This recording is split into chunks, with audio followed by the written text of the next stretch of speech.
تعدادی از دوستانمون فوت کردن، خیلی ها راهی بیمارستان شدن، خیلی از ترس این بیماری از خونه هاشون نمیان بیرون، بازارها تعطیل و کاسبی ها کساد شد،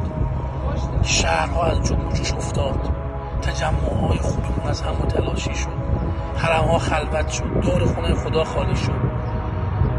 نماز جماعت ها و هیئت ها تعطیل شد، خیلی ها دعا و توسل مسخره کردن. وقتش نشده که به خود بیاییم، از خواب غفلت خارج بشیم، به درگاه قادر متعال دعا کنیم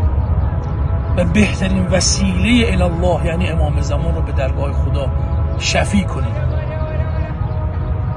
دعا کنیم به حق امام زمان این بلا برداشته بشه. قوم بنی اسرائیل وقتی دچار مشکل شدن 40 صبح دعا برای فرج کردن، خدا موسی رو براشون فرستاد، از بلاها نجاتشون داد. بیاییم تو این ایام بلا قلبها رو یک دل کنیم